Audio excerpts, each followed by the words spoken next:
क्या होगा अगर जिस देवी के सामने आप सिर झुका रहे हो वह देवी हो ही नहीं?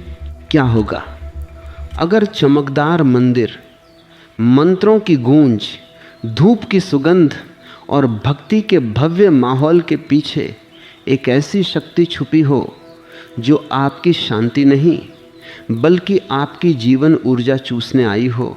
एक ऐसा विवाह जिसमें पति पत्नी नहीं बल्कि एक तीसरी अदृश्य सत्ता रिश्ते को नियंत्रित कर रही हो। एक ऐसी रात जब आप सोते तो हैं लेकिन सुबह उठते समय आपको लगता है कि कुछ आपसे छीन लिया गया है। एक ऐसी छाया जो सपनों में आती है, आपकी ताकत पीती है और दिन में आपका परिवार धीरे धीरे टूटता चला जाता है और आपको पता तक नहीं चलता कि यह सब किसी पुराने कर्म का फल नहीं बल्कि एक गलत देवी से हुए अदृश्य गठबंधन का नतीजा है। अगर आपके घर में अचानक बेचैनी फैलने लगे, रिश्तों में कड़वाहट बढ़ने लगे, गंदे विचार बार बार मन में उठने लगे, मन टूटने लगे और शरीर में समझ से परे ऊर्जा की कमी महसूस होने लगे, तो सावधान हो जाइए। यह सामान्य नहीं है, ये वही अंधकार है जिस पर आज हम गहराई से बात करने वाले हैं। एक ऐसी श्रापित शक्ति जिसे लोग देवी समझकर खुद अपने हाथों से अपने जीवन के दरवाजे उसके लिए खोल देते हैं। आध्यात्मिक संसार जितना उजाला देता है उतना ही अंधेरा भी छुपाए रखता है और इसी अंधेरे में जन्म लेती है वह कहानी जिसकी शुरुआत भक्ति से होती है लेकिन अंत एक ऐसी खाई में जाकर गिरता है जहां इंसान सिर्फ टूटता है, बिखरता है और समझ ही नहीं पाता कि आखिर उसके जीवन में ऐसा क्या हुआ। बहुत पुराने समय की बात है, एक छोटे से गांव में एक ऐसी देवी का प्रचार बड़े जोरों पर था। मंदिर बहुत भव्य बनाया गया था। घंटियों की आवाज़, मंत्रों की गूंज, धूप की सुगंध और चमकदार वातावरण ऐसा तैयार किया जाता था कि कोई भी भक्त उसकी असलियत को देख ही नहीं पाता। लोग सोचते थे कि यह शक्ति उन्हें आशीर्वाद देने आई है। वे झुकते थे, पूजा करते थे और खुशी खुशी उस देवी के सामने विवाह कर लेते थे। उन्हें यह नहीं पता था कि यह देवी नहीं बल्कि एक ऐसी ऊर्जा थी जिसे उसके मूल दिव्य केंद्र से निकाल फेंका गया था। जैसे किसी परिवार में धोखे, पाप और विकृति के कारण किसी सदस्य को घर से बाहर कर दिया जाता है, ठीक उसी तरह यह ऊर्जा अपने मूल स्रोत से अलग हो चुकी थी। और जब कोई ऊर्जा अपने मूल से कट जाती है तो वह प्रेम नहीं, विनाश पैदा करती है। लेकिन लोगों को यह सच कभी नहीं बताया गया। उन्हें बस यही समझाया गया कि अगर वे इस सत्ता के सामने विवाह कर लेंगे तो जीवन में सुख समृद्धि बढ़ जाएगी। लोग मासूम थे, भक्ति से भरे थे और इसी मासूमियत में उन्होंने वह गलती कर दी जिसने उनके जीवन के दरवाजे एक ऐसी शक्ति के लिए खोल दिए जो कभी किसी को देने नहीं, सिर्फ लेने के लिए बनी थी। जैसे ही कोई दंपत्ति उस सत्ता के सामने विवाह करता, उनके 4 ऊर्जा केंद्रों मूलाधार, स्वाधिष्ठान, मणिपुर और अनाहत पर इस श्रापित सत्ता का स्त्री या पुरुष रूप सक्रिय हो जाता है और यह तीसरी अदृश्य सत्ता पति पत्नी के बीच खड़ी होकर उनकी ऊर्जा को बांटने, काटने और संचालित करने लगती। पुरुषों का आत्मविश्वास, शक्ति, साहस और निर्णय लेने की क्षमता धीरे धीरे खत्म होने लगती। उन्हें लगता कि जैसे भीतर की आग बुझ रही हो, जैसे कोई अदृश्य हाथ हर रात उनकी ऊर्जा खींचकर उन्हें खोखला कर रहा हो। कई पुरुष बताते थे कि सपनों में एक छाया स्त्री आती थी, चेहरा धुंधला, आंखें ठंडी और उसका स्पर्श इतना भारी कि सुबह उठते ही पूरा शरीर थका हुआ महसूस होता। दूसरी ओर स्त्रियों पर इसका असर उतना ही खतरनाक लेकिन अलग रूप में प्रकट होता। उनमें चिड़चिड़ापन, असंतोष, क्रोध और बिना कारण घृणा बढ़ने लगती। चेहरे की चमक घटती, सौंदर्य फीका पड़ता और उनके भीतर एक अजीब सी बेचैनी स्थायी रूप से बस जाती, जैसे कोई उनकी आत्मा से लगातार कुछ खींच रहा हो। यह एक ऐसी शक्ति है जो पुरुषों से उनका पुरुषत्व छीन लेती है और स्त्रियों से उनका स्त्रीत्व, पुरुषों से वीर नाश करवाकर उनकी जवानी छीन लेती है और स्त्रियों से यौवन और सौंदर्य छीन लेती है, उनकी प्राण ऊर्जा छीनकर उन्हें समय से पहले बूढ़ा बना देती है। ऐसे व्यक्ति अपने शरीर में कमज़ोरी, दर्द और उम्र से ज़्यादा थकान महसूस करते हैं। वे ओजहीन दिखाई देते हैं। घर में हमेशा कलह और क्लेश होने लगते हैं। छोटी छोटी बातों पर भारी झगड़े हो जाते हैं। बच्चों में भय, गंदे विचार और अजीब व्यवहार विकसित होने लगता। धीरे धीरे पूरा परिवार टूटने लगता। लेकिन कोई ये सोच भी नहीं पाता कि इस विनाश के पीछे कोई अदृश्य श्रापित गठबंधन हो सकता है।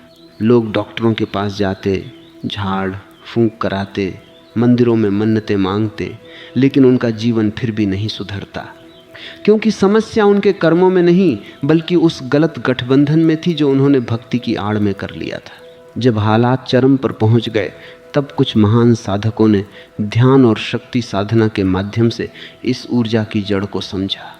यह साधना साधारण मंत्र जाप नहीं थी, यह वह युद्ध था जिसमें शब्द अग्नि बन जाते हैं और ध्यान तेज तलवार। जैसे जैसे साधना आगे बढ़ती गई, कमरे का तापमान बदलता, हवा भारी हो जाती, दीवारों में कंपन महसूस होता। वह ऊर्जा अपने अस्तित्व को बचाने के लिए पूरी ताकत से लड़ रही थी। मंत्रों की अग्नि बढ़ती गई और उसके साथ ही वह दुष्प्रभावित ऊर्जा कमजोर होने लगी। जिन लोगों पर उसका असर था उनके भीतर अचानक शांति आने लगी, कामुक विचार समाप्त होने लगी, मन हल्का हुआ, चेहरे पर खोई हुई चमक लौटने लगी, पुरुषों में साहस वापस आया, स्त्रियों में स्थिरता और बच्चों में मासूमियत लौट आई। घर का वातावरण धीरे धीरे स्वच्छ हुआ, जैसे किसी ने अंधेरी धूल झाड़कर फिर से रोशनी भर दी हो। लेकिन खतरा अभी भी पूरी तरह खत्म नहीं हुआ है। आज भी उस श्रापित ऊर्जा का प्रचार करने वाले लोग सक्रिय हैं। भक्ति, चमत्कार और दिखावे का उपयोग करके हजारों लोगों को उसी जाल में फंसा रहे हैं। आज भी लोग उस सत्ता के सामने विवाह कर रहे हैं, मंत्र करा रहे हैं, प्राण प्रतिष्ठा करा रहे हैं और अनजाने में एक ऐसी व्यवस्था में प्रवेश कर रहे हैं जहां वे अपनी ही ऊर्जा एक श्रापित सत्ता को सौंप देते हैं। दुनिया को हर चमक दिव्यता लगती है, लेकिन वास्तविकता यह है कि दिव्य ऊर्जा कभी भी मन को गंदा नहीं करती, रिश्तों को नहीं तोड़ती, प्रेम को नहीं जलाती, घर में भारीपन नहीं फैलाती और किसी मनुष्य की शक्ति नहीं चूसती। दिव्यता उठाती है, श्रापित शक्ति गिराती है। और इसी पहचान को समझना आज के समय में सबसे बड़ा आध्यात्मिक ज्ञान है। जब हालात धीरे धीरे नियंत्रण से बाहर होने लगे, जब परिवार टूटने लगे, जब लोगों की ऊर्जा दिन प्रतिदिन कम होने लगी और जब हर प्रयास के बावजूद कोई समाधान नहीं मिल पाया, तब कुछ साधकों ने इस रहस्य को समझने का निर्णय लिया। यह कोई सामान्य खोज नहीं थी, यह उस अदृश्य शक्ति के खिलाफ एक सीधा सामना था जिसे लोग अब तक देवी मानते आए थे। इन साधकों ने केवल बाहरी लक्षणों को नहीं देखा, उन्होंने उस जड़ तक जाने का प्रयास किया जहां से यह प्रभाव उत्पन्न हो रहा था। उन्होंने ध्यान और शक्ति साधना के माध्यम से उस ऊर्जा को पहचानने की कोशिश की, क्योंकि ऐसी शक्तियों को केवल बाहरी उपायों से नहीं समझा जा सकता। उन्हें उसी स्तर पर जाकर देखना पड़ता है जहां वे सक्रिय होती हैं। यह साधना केवल बैठकर मंत्र बोलने की प्रक्रिया नहीं थी, यह एक ऐसा अनुभव था जहां हर क्षण जागरूकता की आवश्यकता होती है, जहां मन को पूरी तरह स्थिर रखना पड़ता है और जहां साधक को अपने भीतर की हर भय को पार करना पड़ता है। जैसे जैसे यह साधना गहराई में जाती गई, वैसे वैसे उस स्थान का वातावरण बदलने लगा। कमरे की हवा भारी होने लगी, तापमान में असामान्य परिवर्तन महसूस होने लगा और ऐसा प्रतीत होने लगा जैसे कोई अदृश्य उपस्थिति वहां सक्रिय हो। यह कोई कल्पना नहीं थी, बल्कि उस ऊर्जा की प्रतिक्रिया थी जो अपने अस्तित्व को बचाने की कोशिश कर रही थी। जब भी साधक उस ऊर्जा के करीब पहुंचने का प्रयास करते, वह शक्ति उन्हें भ्रमित करने की कोशिश करती, उनके मन में डर उत्पन्न करती ताकि वे पीछे हट जाएं। लेकिन यही वह क्षण था जहां साधकों की परीक्षा होती है। एक साधारण व्यक्ति इस स्थिति में घबरा सकता है, लेकिन जो साधक तैयार होता है वह इन अनुभवों को समझता है और उनसे प्रभावित नहीं होता। वह जानता है कि यह केवल उस ऊर्जा की प्रतिक्रिया है जो अपने नियंत्रण को खोने से डर रही है। जैसे जैसे साधना आगे बढ़ी, मंत्रों की शक्ति बढ़ती गई।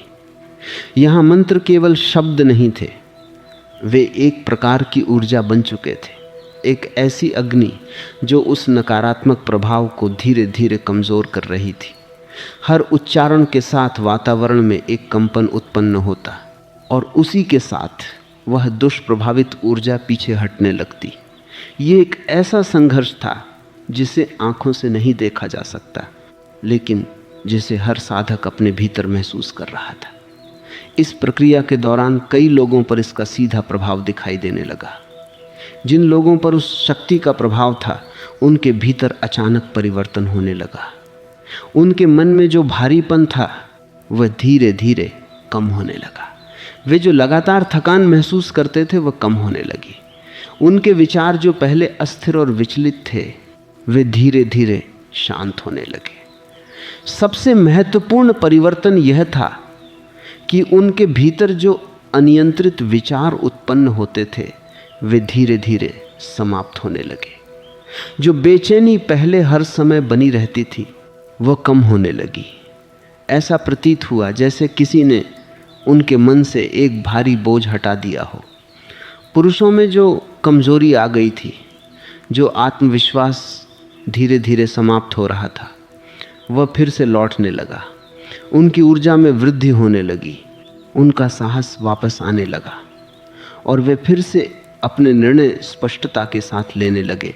स्त्रियों में भी परिवर्तन स्पष्ट रूप से दिखाई देने लगा। उनका चिड़चिड़ापन कम होने लगा, उनका स्वभाव शांत होने लगा और उनके चेहरे पर जो फीकी पड़ चुकी चमक थी वह धीरे धीरे लौटने लगी। उन्हें ऐसा महसूस हुआ जैसे उनके भीतर कुछ हल्का हो गया हो, जैसे कोई अदृश्य भार हट गया हो। बच्चों पर भी इसका प्रभाव समाप्त होने लगा। जो डर उनके भीतर पैदा हो गया था, जो अजीब व्यवहार दिखाई दे रहा था, वह धीरे धीरे सामान्य होने लगा। उनका स्वभाव फिर से सहज और मासूम होने लगा और सबसे बड़ा परिवर्तन पूरे घर के वातावरण में दिखाई दिया। जहाँ पहले हर समय तनाव और अशांति रहती थी, वहाँ अब शांति और संतुलन आने लगा। छोटे छोटे झगड़े जो पहले बड़े विवादों में बदल जाते थे वे समाप्त होने लगे। घर का वातावरण हल्का और स्वच्छ महसूस होने लगा। यह परिवर्तन अचानक नहीं हुआ, यह धीरे धीरे हुआ, लेकिन इतना स्पष्ट था कि उसे नज़रअंदाज नहीं किया जा सकता था। यह केवल बाहरी बदलाव नहीं था, यह भीतर की ऊर्जा के स्तर पर हुआ परिवर्तन था।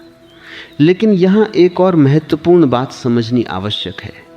यह प्रक्रिया समाप्त नहीं हुई है, क्योंकि जिस प्रकार यह शक्ति सक्रिय हुई थी उसी प्रकार वह आज भी कहीं न कहीं सक्रिय हो सकती है। आज भी ऐसे लोग मौजूद हैं जो इसी प्रकार की शक्तियों का प्रचार करते हैं। वे भक्ति, चमत्कार और आकर्षण का उपयोग करके लोगों को अपने प्रभाव में लेते हैं। वे ऐसे वातावरण का निर्माण करते हैं जहां सब कुछ दिव्य प्रतीत होता है, लेकिन वास्तविकता कुछ और होती है। और सबसे खतरनाक बात यह है कि लोग अनजाने में उसी जाल में फंस जाते हैं। वे सोचते हैं कि वे एक पवित्र कार्य कर रहे हैं, लेकिन वास्तव में वे अपनी ही ऊर्जा को एक ऐसी शक्ति के हाथों में सौंप देते हैं जो केवल लेने के लिए बनी होती है। यही कारण है कि जागरूकता अत्यंत आवश्यक है। हर चमकती हुई चीज दिव्यता नहीं होती। हर शक्ति जो आकर्षक दिखाई दे वह सकारात्मक नहीं होती। इस पूरे अनुभव ने एक बात स्पष्ट कर दी कि आध्यात्मिकता केवल भक्ति नहीं है, ये समझ भी है। ये केवल झुकना नहीं है, ये पहचानना भी है कि तुम किसके सामने झुक रहे हो।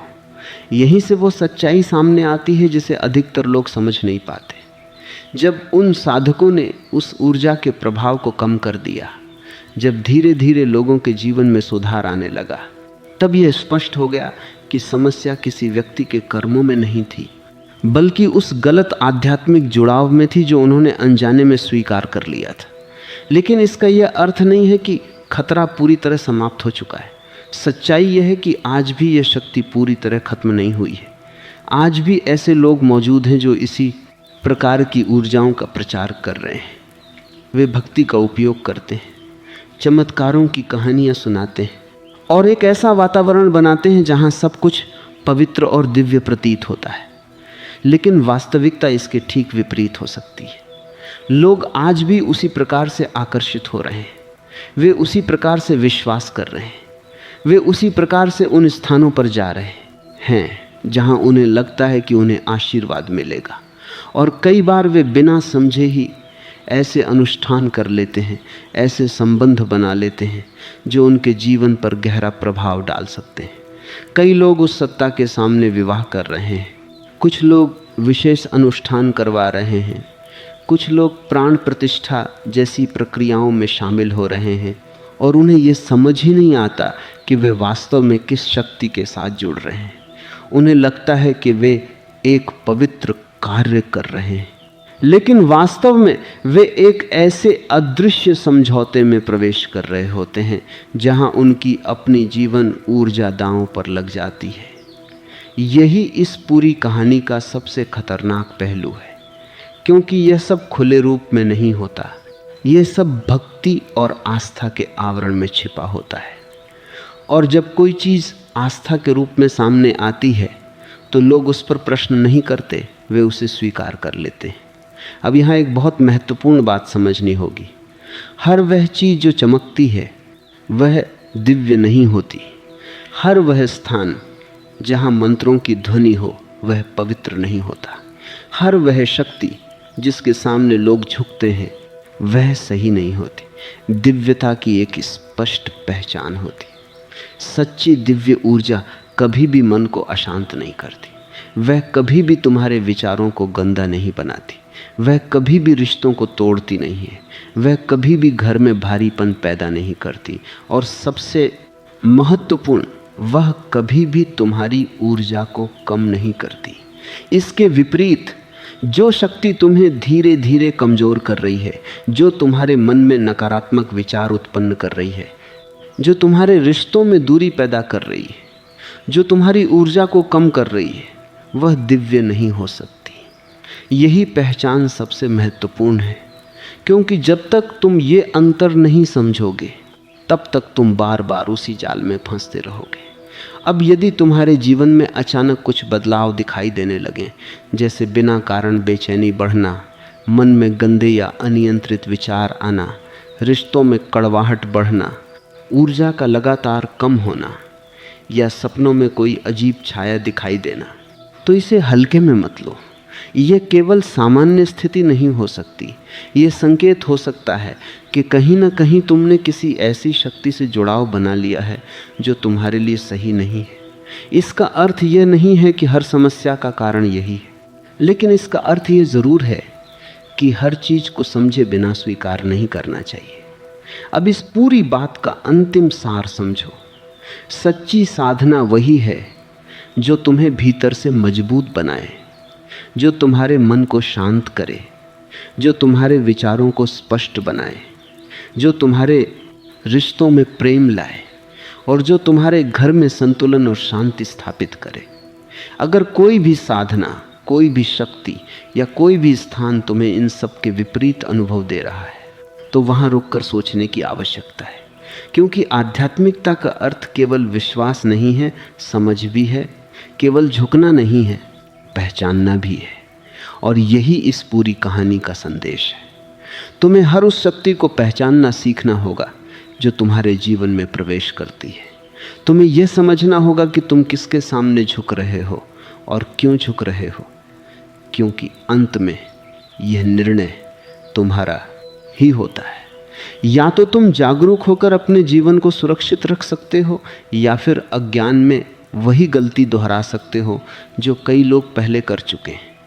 और याद रखो, सच्ची दिव्यता तुम्हें ऊपर उठाती है, तुम्हें मजबूत बनाती है, तुम्हें स्पष्टता देती है, जबकि एक श्रापित शक्ति तुम्हें धीरे धीरे नीचे गिराती है, तुम्हें कमज़ोर बनाती है और तुम्हें खुद से दूर कर देती है।